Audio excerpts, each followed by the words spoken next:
O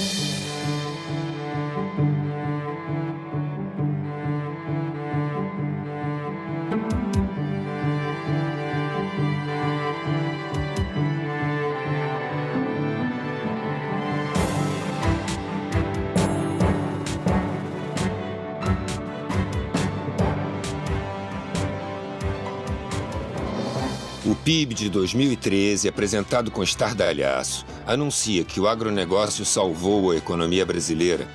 Ele fez a alegria dos que se beneficiam politicamente com esses números e dos que fazem bons negócios sem considerar a vida dos outros. O PIB não considera, por exemplo, as pessoas que contraem todos os tipos de enfermidades, inclusive o câncer. Não considera o custo do tratamento dessas doenças, as vidas que se perdem, a dor das famílias. Para eles, só conta o capital. Não se discute qualidade de vida nem a destruição da natureza. Só vale o mundo dos negócios.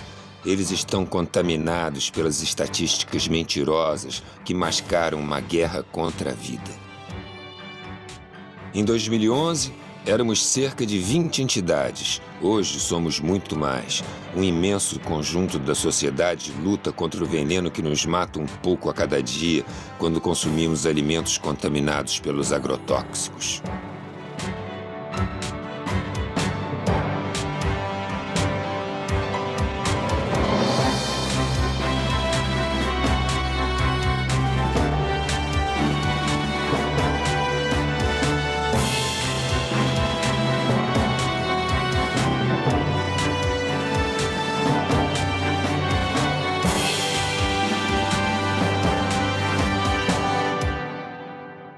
Nós lutamos pela vida. Não há apenas uma forma de conhecimento válido nas sociedades, existem várias formas de conhecimento válido.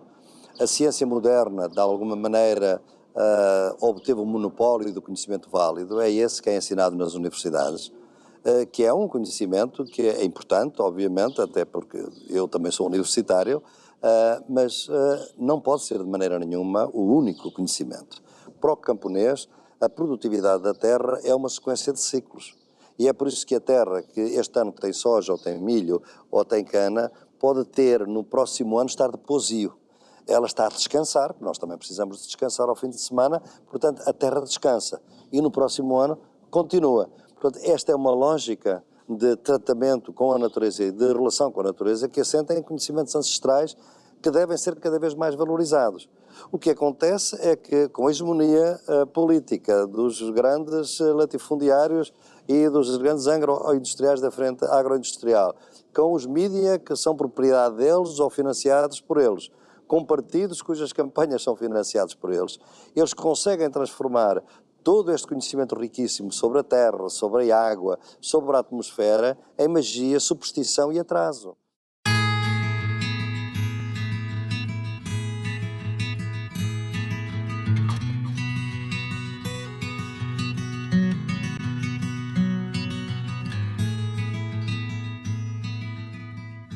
Nela, até agora, não podemos saber que haja ouro, nem prata, nem coisa alguma de metal ou ferro.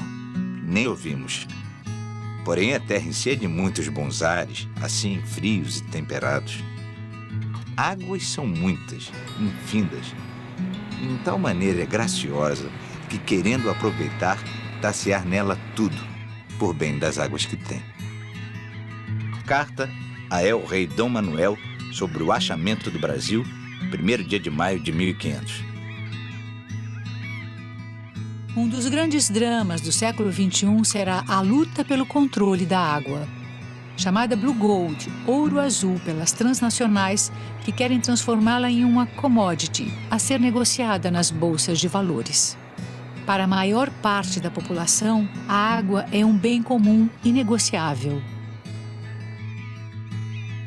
Brasil, Venezuela, Peru, Colômbia, Bolívia, Equador, Guiana e Suriname são os 8 países que formam a região amazônica.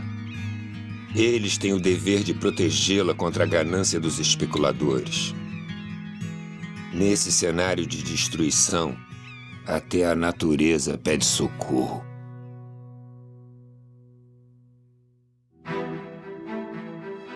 A natureza põe, o homem decompõe.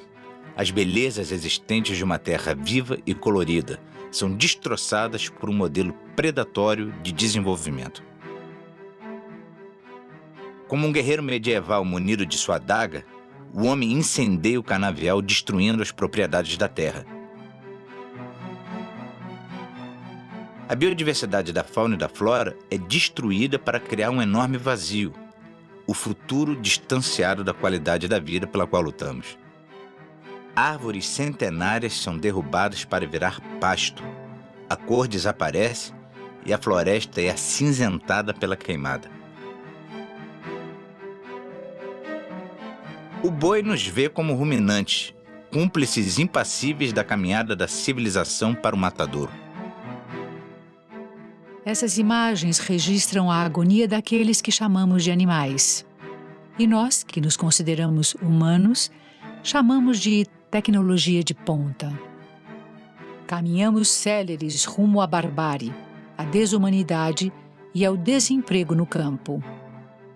Nas antigas veredas, as aves fogem, os animais desaparecem, as águas secam. Onde havia vida, nasce o deserto verde. Esse é o modelo que nos propõe o agronegócio. Terra arrasada para o povo e muita grana para os ricos. Ao contrário do que predisse o profeta, o sertão não vai virar mar, nem o mar vai virar sertão. A continuar o atual modelo agrícola, o Brasil será transformado num grande deserto. As barragens submergem cidades, vidas e histórias. A placa com o nome do poeta sinaliza uma rua que existiu. O poeta promete revanche.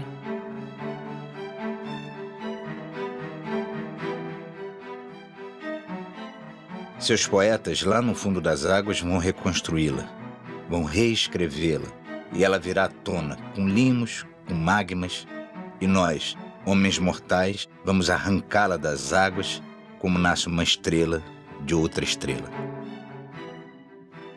Sidônio Muralha, citado por Carlos Drummond de Andrade na crônica Aconteceu em Rubinéia.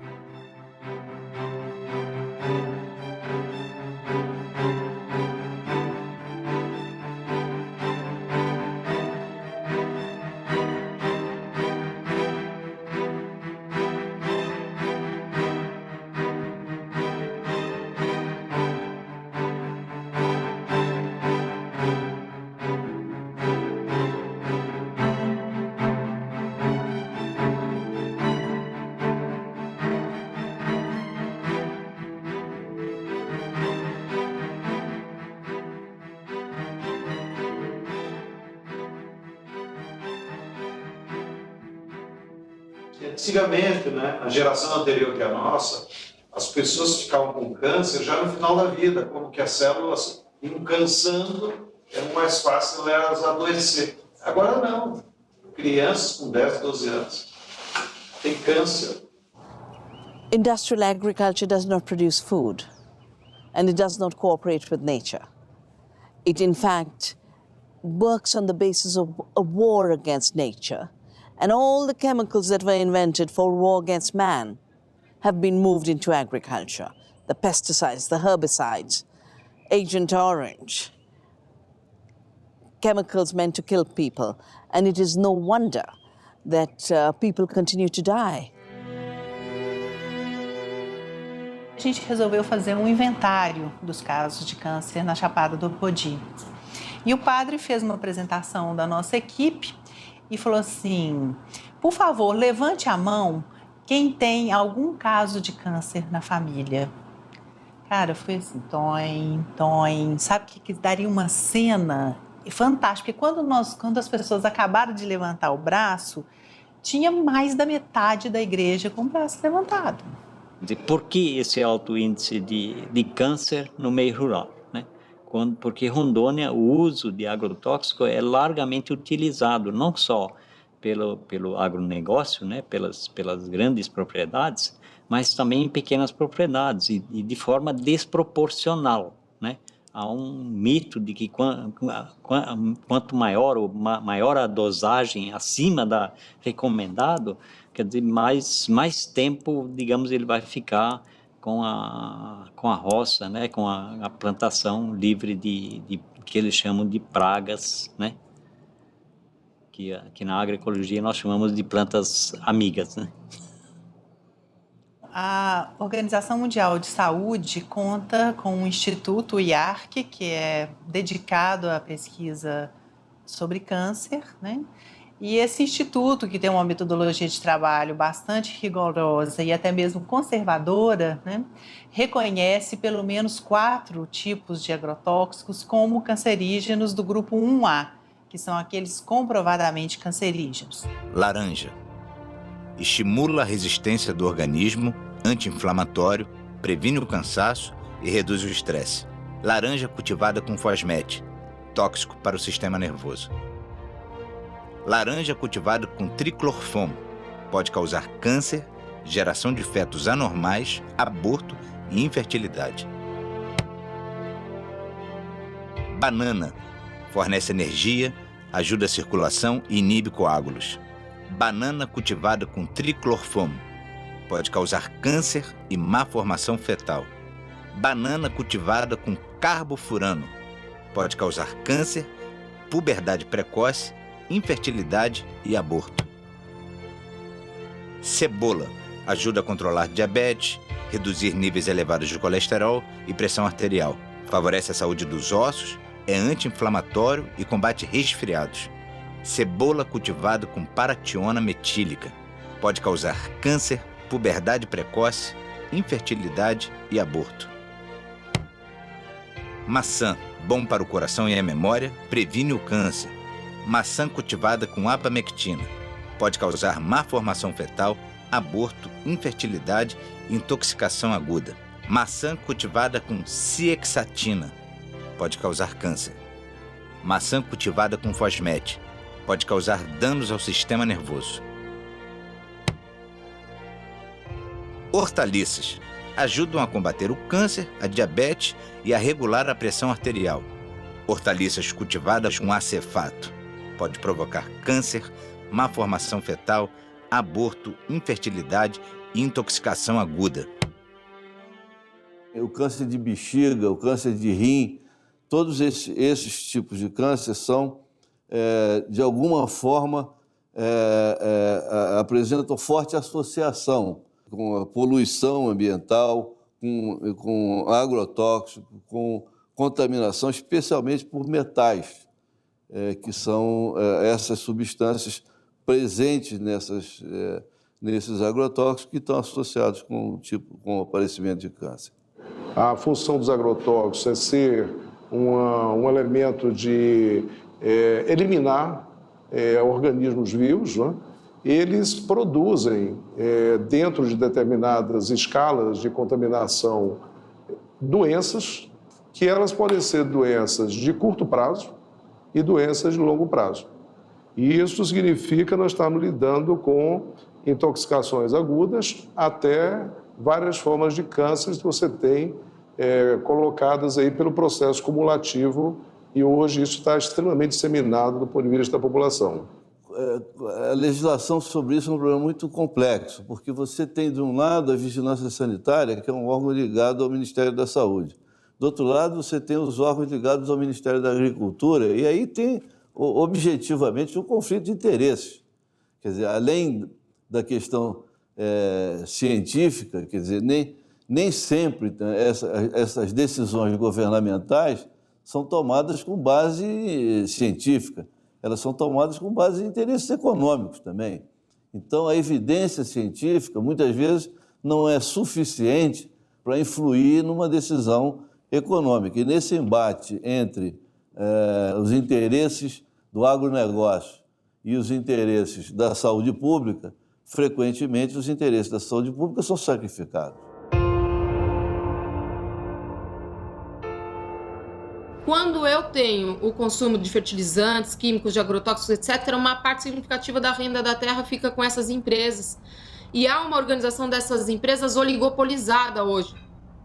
Então, há um controle desse mercado pelo capital internacional, pelo Monsanto, Syngenta, Dow, Bayer, BASF, adquirindo outras empresas menores do setor, no mundo, né? Não só no Brasil, no mundo como um todo. No ano de 2010, essas indústrias juntas tiveram um faturamento, uma receita líquida de 15 bilhões de reais. 15 bilhões de reais. Pelo menos 130 empresas fabricam agrotóxicos no Brasil. 6 delas dominam 68% do mercado.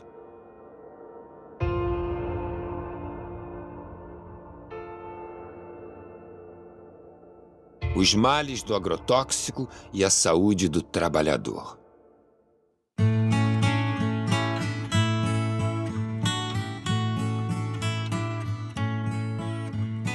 O Vale do Açu hoje é uma das regiões mais que tem a incidência de câncer no estado, né?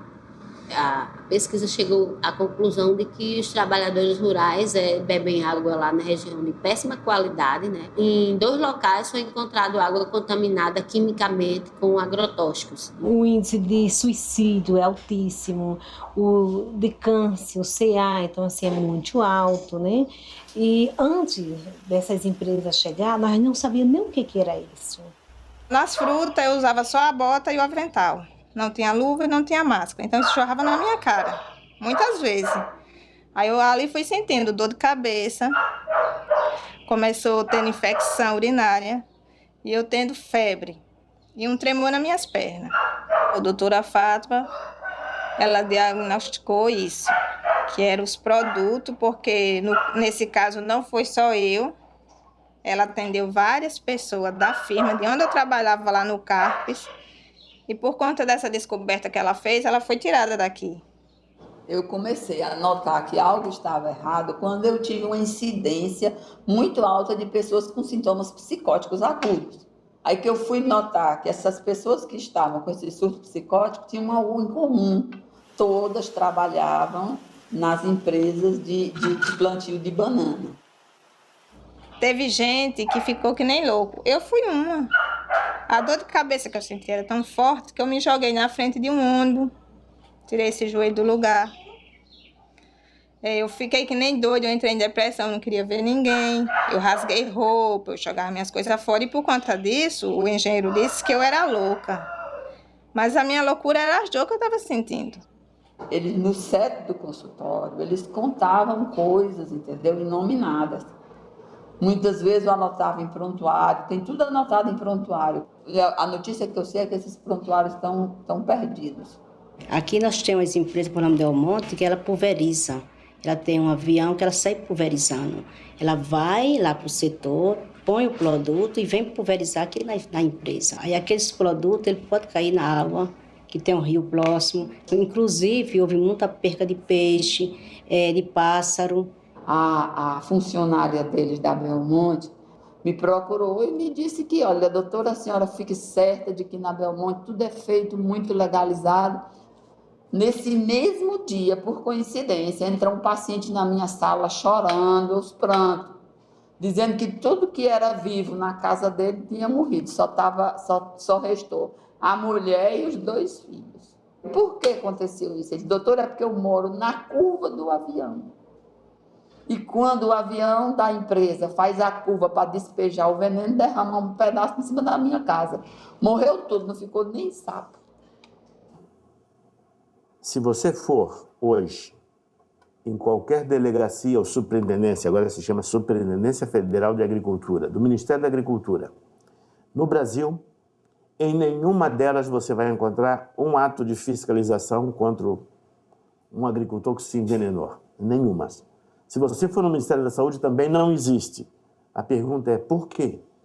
A questão é ideológica. Se você quiser saber hoje quantos dos cânceres no Brasil têm a ver com agrotóxicos, você não consegue essa resposta nos diferentes sistemas de informação em saúde que a gente tem, né?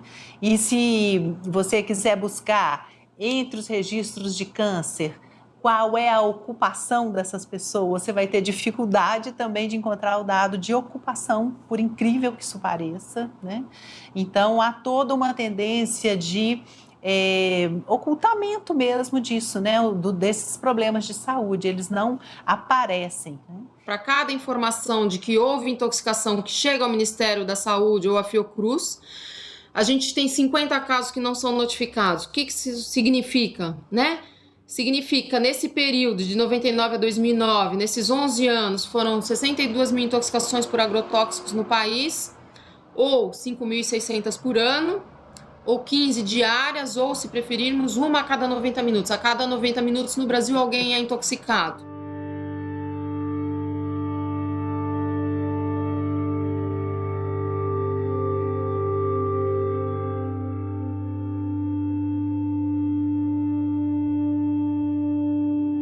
O veneno chega pelo ar, pela terra, é pulverizado, mata de todas as formas. Contamina e destrói o ser humano, pássaros, as abelhas, destrói a terra, polui o ar e a água. Quando se fala em combate às pragas, devemos saber que a praga é o próprio veneno.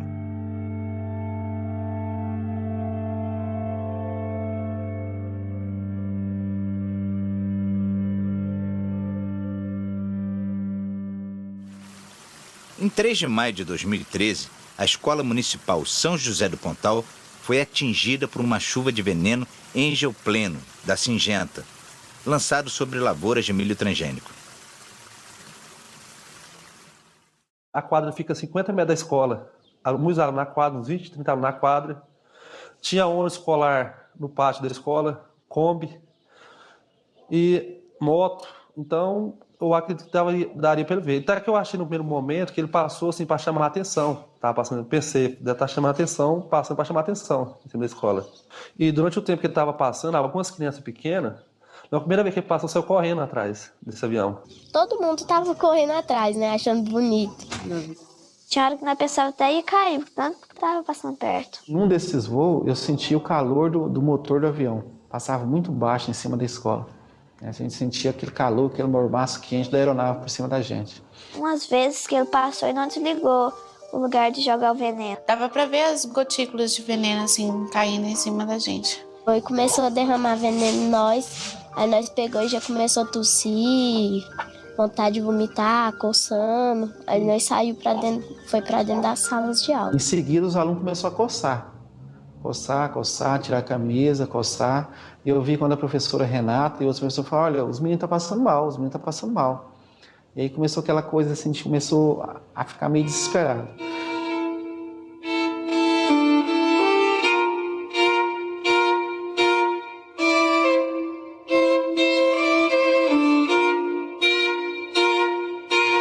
Aí eles ligaram da escola pro SAMU, o SAMU veio de encontro com outro ônibus, que eles colocaram as crianças que estavam passando mal mais que os outros dentro do ônibus e foram de encontro com o SAMU. Quando as viaturas alcançou, o pessoal parou, fechou a estrada, a GO lá fechou a estrada, e lá mesmo o pessoal do SAMU, o bombeiro e a ambulância da saúde mesmo que estava indo, começou a fazer atendimento a essas crianças, no meio da estrada lá. As crianças já chegou no hospital com soro, né? Por exemplo, a Luana deu vários desmaios nessa viagem, até mesmo dentro da viatura. Outras já chegaram com oxigênio. Situação assim de pânico mesmo.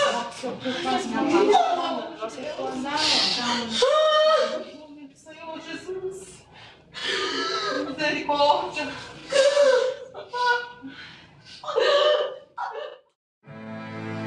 A criança paraguaia assassinada por um banho de agrotóxico. Su madre le mandó en la carnicería y a la vuelta de la carnicería el señor está echando el veneno y ellos no respetan, echaba todo por el camino, no el sojal nomás. A la mañana, por ejemplo, se levantó Silvino y me dijo, papá, me duele demasiado mis piernas. Y yo le dije, mire, y le dije, tu sangre ya está todo parado. Llegó en un hospital o centro de salud y hizo que le dijo el señor, el doctor está intoxicado, totalmente intoxicado. Bueno, desde que llegó la 1 y para las 3 ya falleció mi hijo.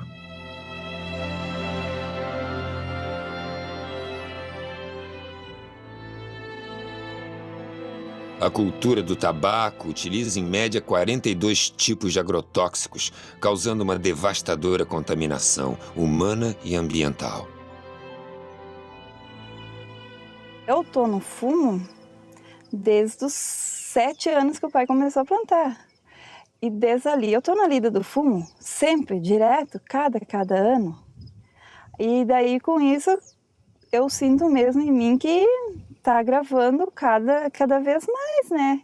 Nós, aqui na região da Depressão Central, região do Vale do Taquari, região do Vale do Jacuí, é a maior região produtora de fumo, tabaco do Rio Grande do Sul, né? Os vizinhos ali para cima também tem, que ficam mal, dá dor de estômago, vomito, fico bem ruim quando colhe o fumo. Nós tínhamos uma careira de abacate ali em cima, faz tempo, mas morreu tudo. Está no ar o veneno, nas águas, por tudo, não tem. As pessoas não têm mais como se escapar também. Olha, eu das vezes que eu fiquei ruim, eu acho que foi da consequência do fumo. Porque eu estava lidando no fumo, dá um vômito tão forte, né? E um mal-estar, uma tonteira que eu acabo indo pro posto, né? Fazendo um soro daí. A servidão torna os plantadores de fumo totalmente dependentes das fumageiras. As famílias produtoras de fumo, além de todos os riscos que ela se submete em termos de saúde, ela deixa de produzir seu próprio alimento. São famílias que não têm mais vida comunitária, porque é um tipo de trabalho que alguns chegam a usar o termo servidão. É um termo bastante forte, mas é um estilo de servidão, porque não tem nada a ver com a lógica camponesa de organização do trabalho. Cada família, na sua propriedade, trabalhando para uma empresa. Arresto. Dona Eva da Silva. Um caso exemplar. Quando a família ela não cumpre a estimativa, ou até mesmo não tendo nenhum problema, quando a família não está entregando o seu produto, a indústria tem um respaldo jurídico que é fazer o aresto. O que é o aresto? O aresto é uma medida judicial que a empresa tem legalidade para fazer, que ela busca junto com o juiz uma autorização para ir lá arestar, buscar do galpão do agricultor para a sua empresa o fumo. Mataram a minha mãe com ordem da justiça. Ela não tinha uma conta. Tá aqui as notas fiscal. Tá aqui os negativos do último ano. 0. Insumo 0. Prestação de forno 0.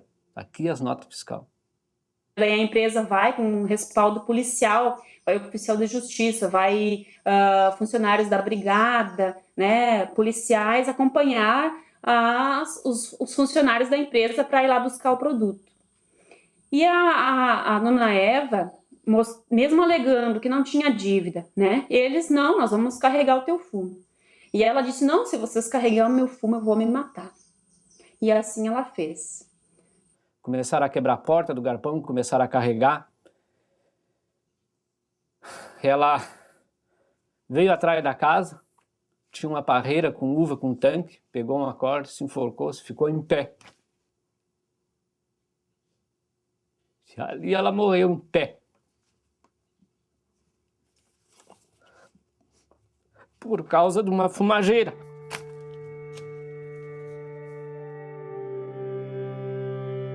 O oficial de justiça que estava acompanhando isso ligou logo para o juiz, e o juiz mandou que carregassem mais rápido o fumo ainda, mostrando qual é o valor que os plantadores de fumo têm para o nosso país. Existe uma outra forma de tratar a terra. Existe uma outra qualidade de vida para todos. A campanha permanente contra os agrotóxicos pela vida, na verdade, ela é um instrumento do conjunto da sociedade para poder enfrentar o modelo hegemônico do capital de atuação na agricultura, que é o agronegócio. Uma das tarefas da campanha é explicitar os problemas causados pelos agrotóxicos para que a população possa se posicionar criticamente em relação a esse tema. E diante disso, não adianta, a gente ficar só na crítica. E aí vem a segunda parte da tarefa da campanha, que é anunciar para a sociedade a proposta alternativa, que ao nosso ver, como campanha e as organizações que dela fazem parte, nós acreditamos que a agroecologia é essa alternativa possível. Essa fazenda não é uma fazenda que eu comprei e estou preservando. É uma fazenda que eu comprei totalmente degradada, e eu estou, aos poucos, tentando recuperar o que ela já foi. A ideia é que, no futuro, esses morros todos sejam matas fechadas, que a gente tenha, e que essa mata, com a chuva, jogue toda essa matéria orgânica para a lavoura, enriquecendo mais ainda o nosso solo. A vantagem da agricultura orgânica é que você, num espaço de terra pequeno, quanto mais fértil ele for ficando, mais produtivo ele vai sendo. Por que o agronegócio precisa de tanta área? Porque ele vai desertificando, então ele precisa abrir novas áreas. Nas novas áreas ainda existe alguma fertilidade. Hoje eu estou produzindo uma média de 30 produtos, já chegamos a ter 100 produtos, a ideia é voltar a ter uns 60 produtos.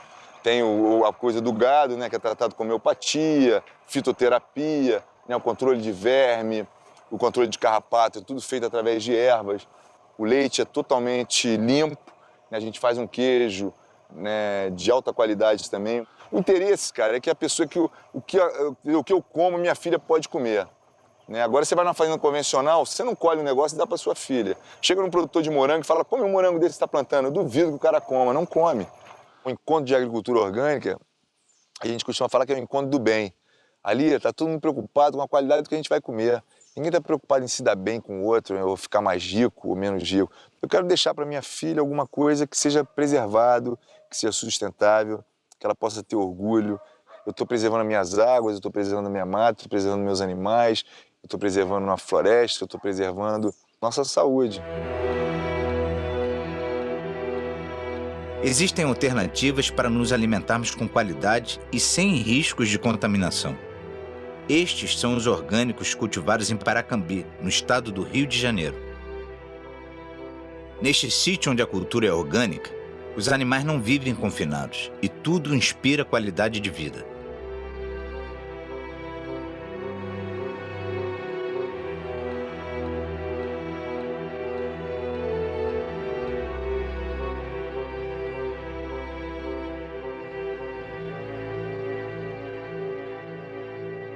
Além de não conter agrotóxicos, o alimento agroecológico também não porta em si injustiças. Ele não porta expropriação da terra, ele não porta trabalho infantil, ele não porta violência contra a mulher, ele não porta contaminação ambiental dos rios, do solo, dos açudes, contaminação das pessoas e contaminação dos alimentos. Os que ainda aguardam a terra já trabalham com agroecologia.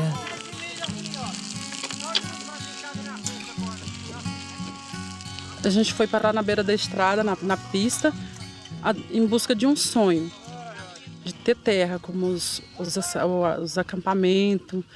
Aí um belo de um dia apareceu um amigo da gente, aí ficou sabendo daqui do Mangue Estivo.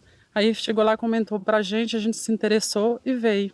E hoje nós estamos aqui, plantando. Aqui nós trabalhamos com agroecologia, né? A gente aqui não tem agrotóxico, mas infelizmente os fazendeiros que estão ao redor daqui do acampamento, e eles jogam veneno nas roças de milho deles, na soja, e automaticamente cai veneno sobre nossas plantas. Meu desejo é que o INCRA tome as providências, reparte logo a terra para nós, que é para nós poder trabalhar, criar nossos filhos e ter uma boa agricultura sem agrotóxico. Esse é o sonho de todos os que estão aqui. Ao lado da fazenda, onde o verde floresce, vemos uma plantação queimada pelo uso de herbicidas e pesticidas. Até as cores esmaecem.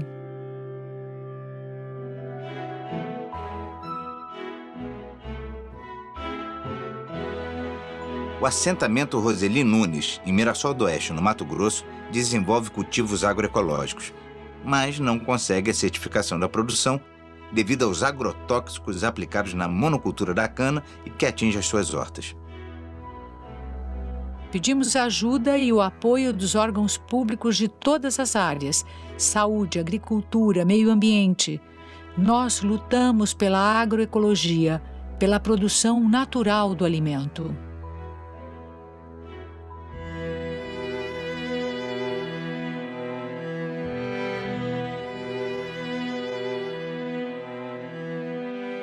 A minhoca é um dos melhores adubos que a natureza conhece. Aprendemos dentro da agroecologia de nós mesmos produzir nossa própria semente. Então aqui vocês estão numa área de produção de frutas.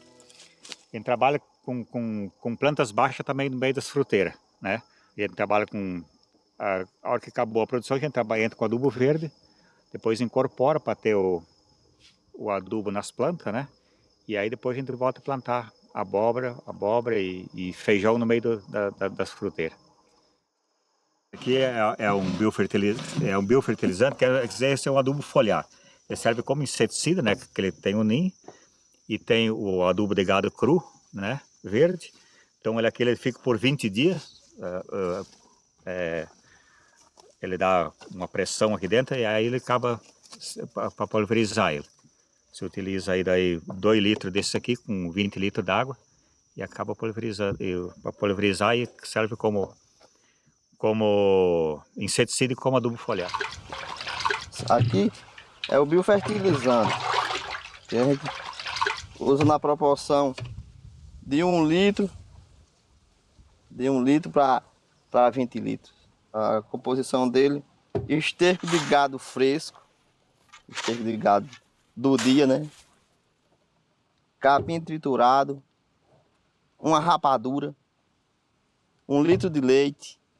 Desse aqui, o que eu gosto desse aqui é R$1, que é uma rapadura.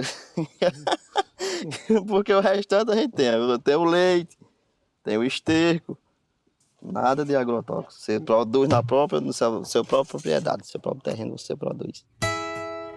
A agrofloresta é considerada a melhor das alternativas para garantir a diversidade na agricultura. A agrofloresta é um sistema de agricultura que considera a terra um ser vivo. Todas as vidas dependem dessa vida. Se essa vida aqui está na UTI, onde é que nós estamos que dependemos dela, né? O que a gente come, o que a gente bebe, o ar que a gente respira, a roupa que se veste, tudo depende de como está a terra.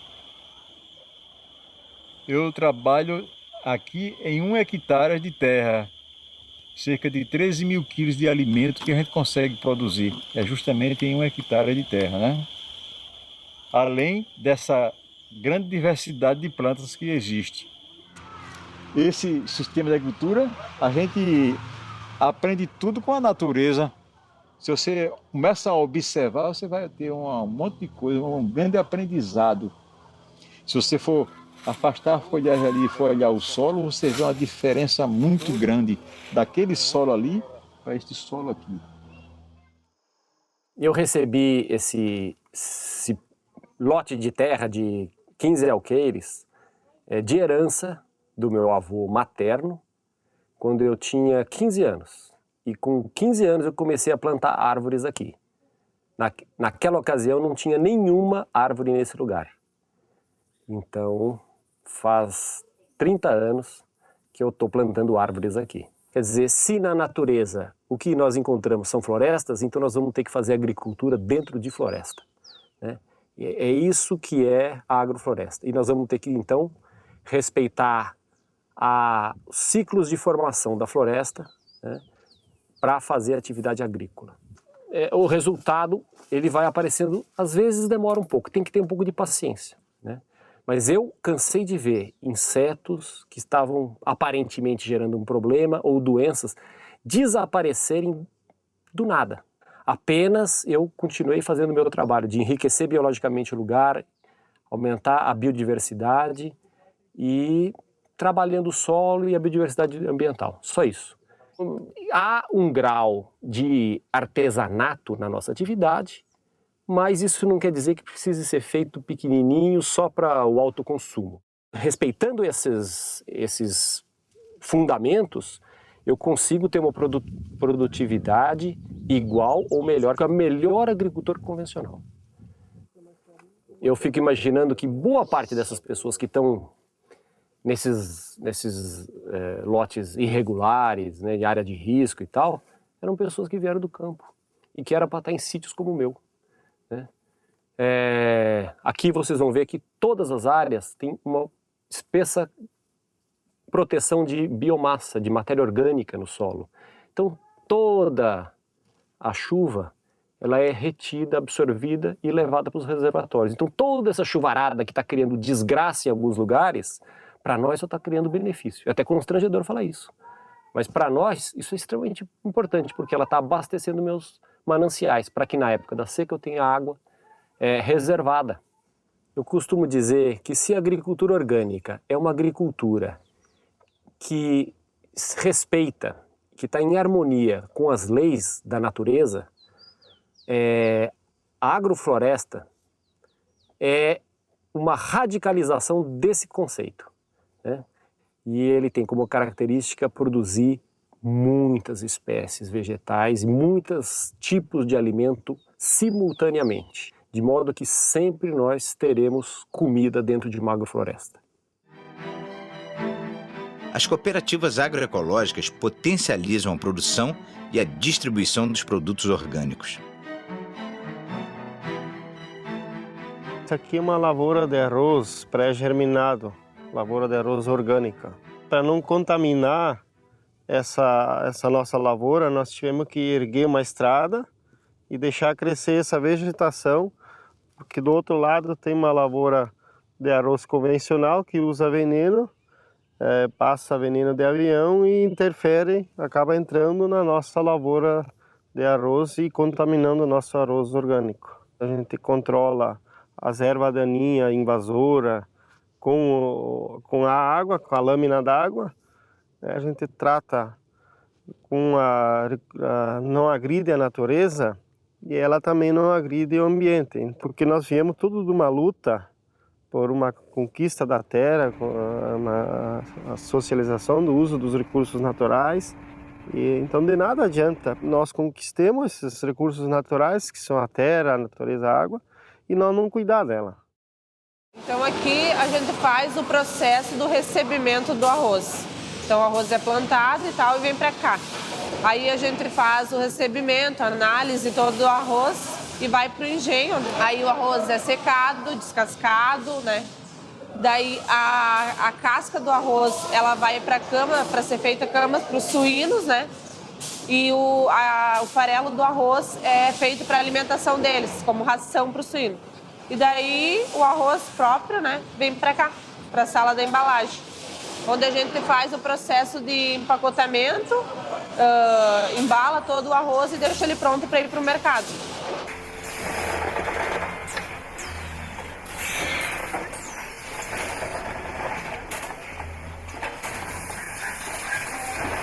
Somos organizados hoje em 48 grupos, somando 428 famílias produtoras, organizado em 4 cooperativas e numa central, que organiza a gestão da produção, que organiza as famílias, que organiza a produção da semente, a capacitação dos agricultores para a produção da semente e leva para o consumidor final um produto saudável, sem o agrotóxico, sem nenhum conservante químico ou biológico. Eu acredito que é possível alimentar a população hoje produzindo orgânico em larga escala. La agricultura industrial de monoculturas solamente produce 30% de los alimentos que nosotros comemos en el mundo. Y es una comida de no buena calidad porque tiene transgénica y tiene también pesticidas, ¿no? El 50% de la comida que se come en la humanidad es producida por los camponeses, que controlan 20% de la tierra. Imagina que você agora dá 50% de la tierra a los camponeses. Habría alimento para todos. Alimento para o futuro, formando desde a infância.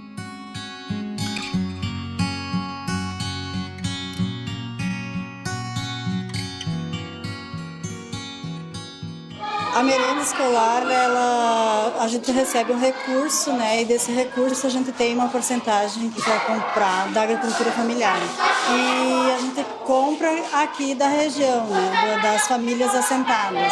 Porque a gente entende que essa alimentação que é produzida aqui nos assentamentos são de boa qualidade, até porque elas são orgânicas, né? A gente também busca trazer para a realidade dos conteúdos a questão da importância da saúde alternativa, da alimentação saudável, e tem uma oficina especial para a questão da agroecologia, onde a gente também produz a questão da horta, do uso eficiente da água. É de uma importância prioritária e fundamental para realmente conseguir divulgar e também fazer com que as famílias, as pessoas se conscientizem da importância de uma alimentação saudável e também do meio ambiente, né? Aproximando o produtor do consumidor. As feiras agroecológicas.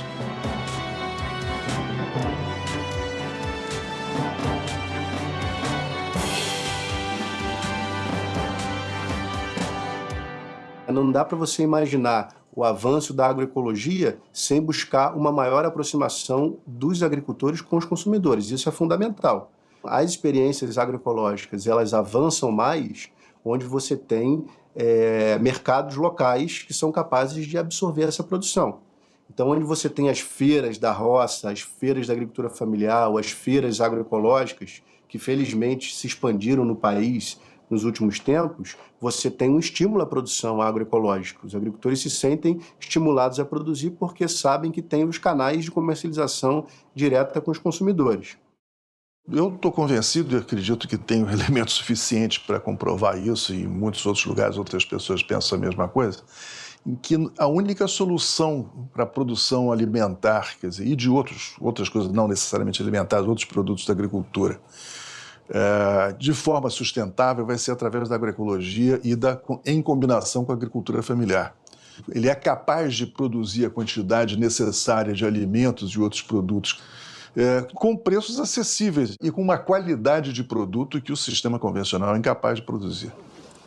Um mito desse mercado que é impossível você produzir barato e orgânico. Isso não é verdade.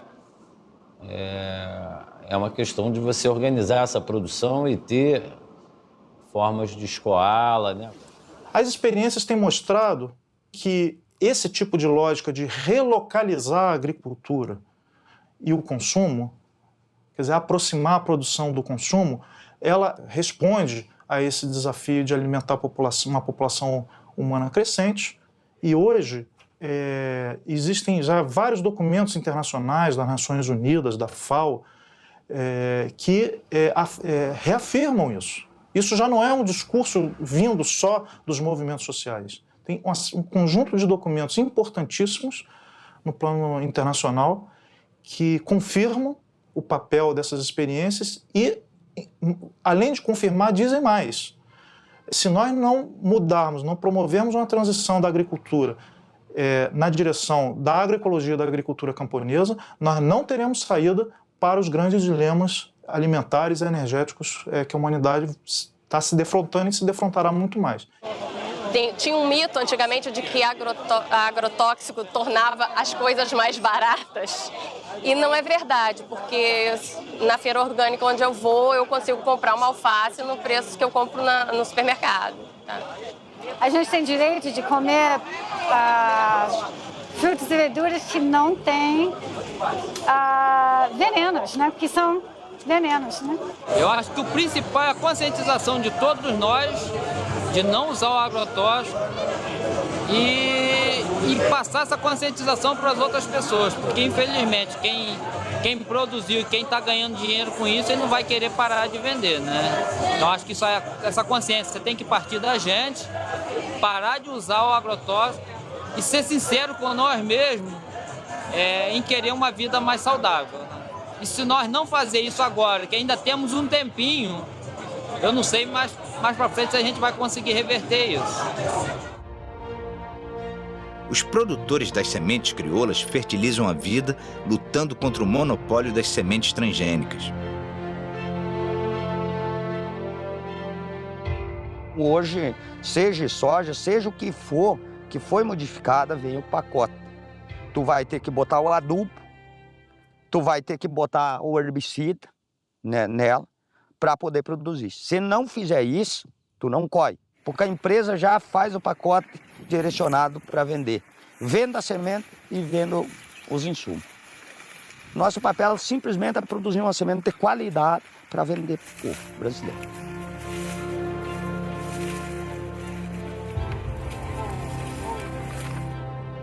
Uma ideia que a gente criou, que a gente produzir e não cobrar muito caro. Porque senão o pobre, aquele está com menos condições financeiras, ele vai acabar comendo veneno igual. Então a gente precisa fazer alguma coisa para contribuir com o pessoal também, né? Essa aqui é a nossa câmera que a gente guarda a semente, né? Aí ela fica armazenada aqui dentro. Depois que ela é limpada, beneficiada, ajeitada, aí a gente bota nas bombas e aí traz para cá e aí tem a identificação, lote por lote. Ó. A semente, ela é a independência dos povos pobres. O produtor ele é independente se ele tem terra e semente. A importância da semente crioula, da semente orgânica, da horta orgânica, ela é uma importância tão grande na vida nossa. Essa é o nosso projeto de liberdade. The power of the corporations that began as chemical companies to make war chemicals became chemical companies to sell poisons in agriculture and now control the seed. They have such a strong power. They are shaping agriculture policy. They are shaping government decision. And this is against democracy. It is a kind of dictatorship. Uma das frentes de luta neste momento nesta área é exatamente a luta pelas sementes e a luta pelas sementes camponesas e pela variedade das sementes, que, como nós sabemos, em certos continentes, nomeadamente na Índia, só para o milho havia milhares de variedades e que foram sendo destruídas pela Revolução Verde e que agora estão ainda a ser mais destruídas pelas sementes transgénicas e, portanto, com os organismos geneticamente modificados. Não são poucos no Congresso os que sabem dos riscos do agrotóxico para a saúde de todos. O problema é que a bancada ruralista está mais interessada nos negócios do que com a saúde pública. 40 mil proprietários rurais controlam 40% das terras e elegem, no mínimo, 120 deputados federais. A agricultura familiar, com 12 milhões de pessoas, elege de 10 a 12 deputados.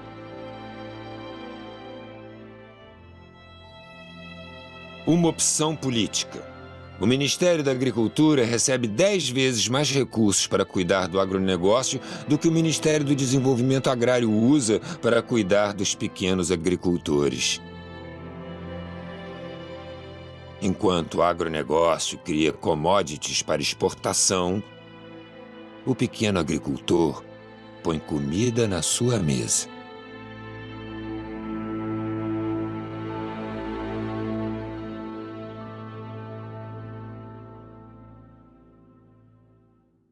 Esse modelo de desenvolvimento, ele acarreta em conflitos. Ele gera conflitos ambientais.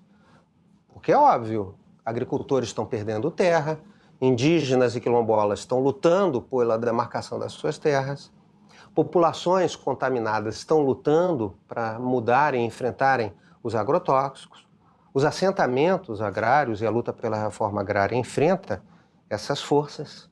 E nesse processo, além da violência direta, que é uma outra questão, né, relacionada aos direitos humanos, que é uma questão de saúde pública, que é extremamente relevante, como esse jogo democrático das resistências e das disputas, eles se dão.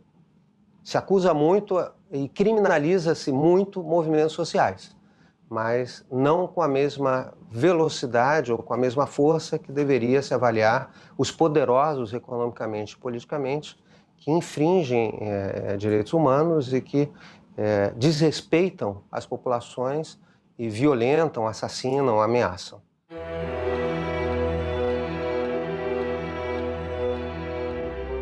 A aldeia gameleira Tapuia Cariri, em São Benedito, na Serra Grande da Ibiapaba, no Ceará, é composta por 130 famílias. A comunidade está na área há 150 anos, é reconhecida como indígena e luta pela demarcação das terras. Antes não precisava de agrotóxicos, porque plantávamos utilizando os nutrientes que a terra nos oferecia. A Mãe Natureza nos oferecia os alimentos necessários, e isso foi tirado com a desmatação para plantar hortas. Socorro! Pedimos a todos os órgãos públicos e federais que nos ajudem a acabar com o uso dos agrotóxicos, pois precisamos de ar puro, águas limpas e terras férteis. Nosso maior sonho é ter liberdade e as terras demarcadas. A indústria vende agrotóxicos fatais para as abelhas que polinizam a vida. As abelhas são do bem, produzem mel altamente energético e polinizam os campos, reproduzindo de forma saudável os alimentos que chegam à nossa mesa. O uso do fosfonometil, mais conhecido como glifosato, está presente em cerca de 20 marcas de herbicidas aplicados para eliminar mato. Extermina as abelhas, colocando em risco a reprodução da natureza. Há 3 anos a gente está aqui, a gente começou assim com 3 caixas, que o Padec distribuiu 3 caixas para cada um. Aí conforme vai indo, vai multiplicando, a gente vai multiplicando, vai pegando os enxames. Hoje tem 30 e poucas colmeias, 15 formadas e restante em formação. Aqui o pessoal tem pensamento de todo mundo botava fogo antes, né? Aí quem cria abelha não quer fogo, né? Então ajudou muito nessa parte. Essa abelha aqui é conhecida como moça branca, breu, né? É o nome popular que o pessoal fala, né? Ela é uma polinizadora muito boa, porque ela vai em quase todas as flores pequenas, assim, da mata. Melipônia é essa abelha indígena que eles falam, né? Abelha sem ferrão. E cada espécie tem, como diz, na natureza tem vários tipos de flor, né? Umas mais compridas, umas mais... Então cada espécie poliniza a flor. Esse aqui é Mandaguari. É uma abelha muito boa, o mel dela é muito medicinal para pessoa que tem problema de pulmão.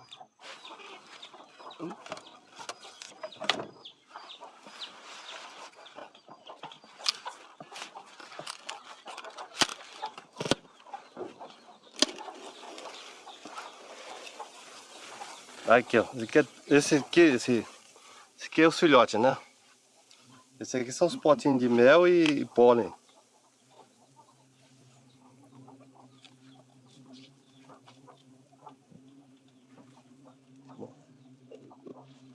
Para mim, o melhor resultado é as abelhas, melhor do que a criação de gado, do que a minhonça.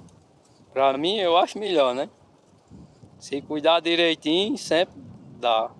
Esse ano foi um ano muito fraco, mas ainda tirei quase 6 tambores de mel desses de 200 litros.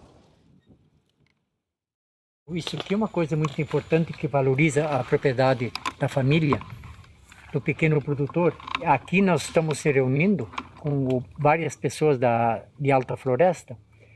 Inclusive tem 6 municípios que vão participar da criação de abelhas sem ferrão. Então aqui vai ser a multiplicação das abelhas, aonde que no momento tiver um plantel de 250 caixas de abelhas, aí que vai ser levado para cada propriedade uma quantia de caixas, aonde vai continuar a multiplicação e a produção de mel. Então é uma coisa importante que vai fixar mais o homem do campo para evitar ele voltar para a cidade, né? Cada fileira dessas aqui nós vamos pôr 50 caixas. Tem 5 fileiras, então vai ter 250 colmeias aqui. Então cada família vai levar suas 5 ou 10 caixas de abelha e vai começar a multiplicação lá e a produção de mel.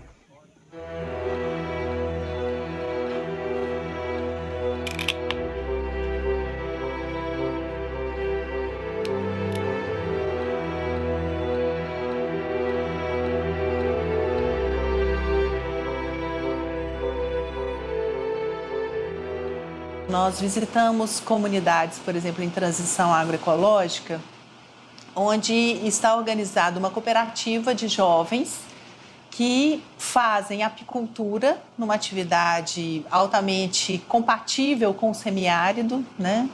Tem uma forma coletiva de trabalhar, que é de partilha, de crescimento do grupo. Tem uma relação com a natureza que é muito bonita, né? Eles falam, por exemplo, do trabalho que a abelha tem de refazer os alvéolos da colmeia, né? E por isso, como eles se sentem motivados a cuidar muito da colmeia quando eles vão extrair o mel, de forma que eles possam devolver de novo esses alvéolos íntegros para lá, para não dar tanto trabalho assim à abelha, levando em conta que ela já cuida tanto deles e já trabalha tanto para eles e já produz o mel, né? Quer dizer, uma outra concepção de relação com a natureza. O triste é ter que contar isso e dizer ao final que, infelizmente, essa comunidade está sendo desapropriada e removida pelo DENOX para passar o trator e oferecer mais 4.000 hectares para o agronegócio da fruticultura. No Brasil, as mães da Praça de Maio cuidam da natureza e lutam pela saúde de seus filhos. Com o projeto irrigado, não podemos entender. O que temos conquistado tem muitas páginas para ler. Aproveite o conteúdo. O poder que pode tudo é necessário rever. É tudo que possuímos, quem acompanha tem visto. Nossa luta foi contínua, sem pensar no imprevisto. É proposta incomparável deixar a vida saudável para uma vida de risco. Nós estamos vivendo diante de um dilema que é o projeto de irrigação da Chapada do Apodri, onde lá nós temos cerca de 1.000 famílias que vivem da agroecologia na sua pequena propriedade, nas suas áreas de assentamentos, e agora a presidenta Dilma, em um decreto, decreta a desapropriação de 13.000 hectares. Para vocês terem uma ideia, o município de Apodi é o terceiro PIB do estado, devido a toda essa produção, todo esse trabalho. Esses agricultores hoje, com todos esses projetos, com assistência técnica, com uma renda que não se tem em outro lugar no semiárido.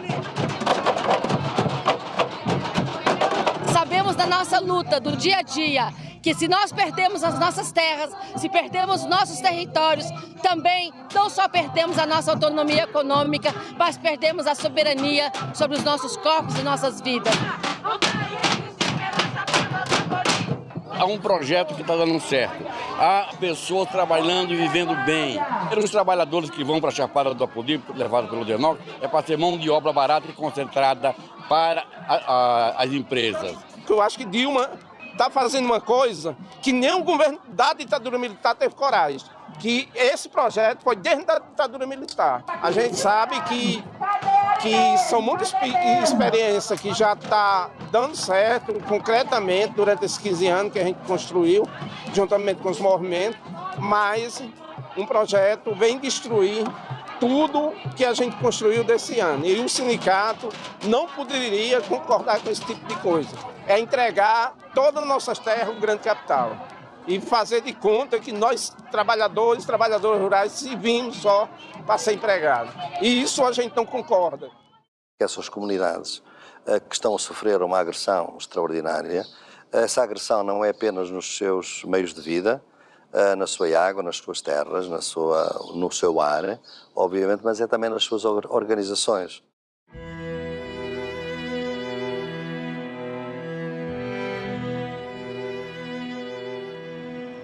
Agroecology is a social movement. Agroecology is a social movement because it re-establishes our relationship with the earth. It brings ecology back into the consciousness of farming. Industrial agriculture makes us blind to the earth and nature's processes.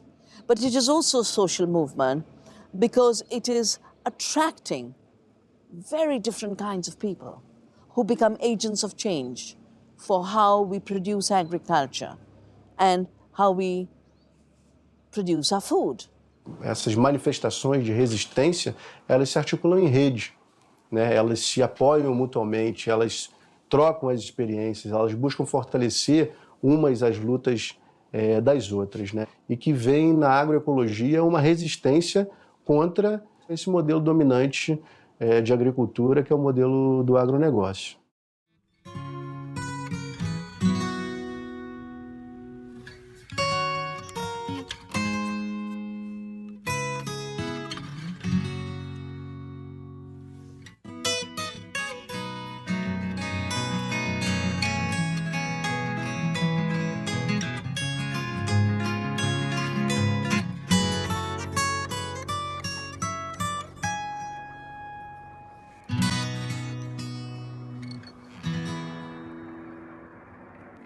Estou aqui há 53 anos. Eu fui o maior defensor da transposição do rio, porque eu achava que transposição, para transpor, tem que revitalizar. E eu tinha muita esperança de que, com a transposição, viria a revitalização. Infelizmente, não está acontecendo. O Rio São Francisco é tudo. O Rio São Francisco trata de mais de 30 milhões de pessoas. O Rio São Francisco é uma mãe. O Rio São Francisco, gente, é um rio da unidade nacional, o rio da integração. O rio, o único rio que corre para o norte, corre para cima, é o rio que é a salvação do Nordeste. O Rio São Francisco, ele sofre muitas intervenções, né? É um rio de multiusos, né? Na geração de energia, as barragens, os deslocamentos das populações. Nessa região do polo de fruticultura, a gente encontrou muitas violações de direitos humanos, né? Violações relacionadas à exclusão das pessoas da própria água, à exclusão das pessoas da própria acesso à energia elétrica, por paradoxo que seja, ao assoreamento do rio, a utilização de pescas, de cultivo de peixes com rações e produtos que contaminam a água, a utilização, então, pelas comunidades ribeirinhas dessas áreas de vazante do rio, né? Mas o que mais impacta é a agricultura irrigada. O grosso da água é para a agricultura irrigada. A água que faz toda essa irrigação é de São Francisco e ela volta para o subsolo e volta para São Francisco, com, obviamente, agrotóxicos. Então, são vários os estudos que existem mostrando a contaminação do Rio São Francisco, né, por agrotóxicos. More than any other activity, agriculture is totally dependent on nature. Without soil, you don't have food. Without sun, you don't have food. Without water, you don't have food. Without seed and biodiversity, you don't have food. So the foundation of agriculture is nature. We can either have a monoculture of the mind, which is a militarized dictatorship, or we can have a diversity of the mind and of the planet, which is freedom and prosperity for all.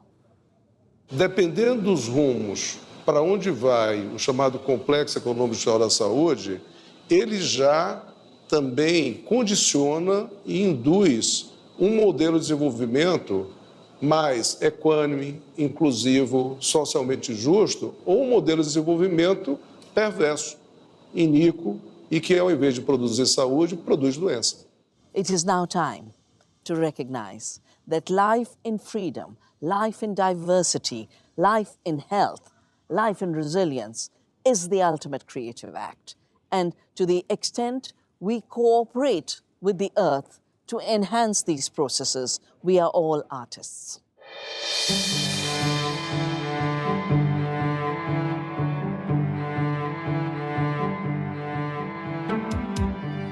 Já se trata de escolher em que mundo a gente quer viver. Se em um mundo de beleza e liberdade ou em um mundo de exploração, doenças e terra arrasada.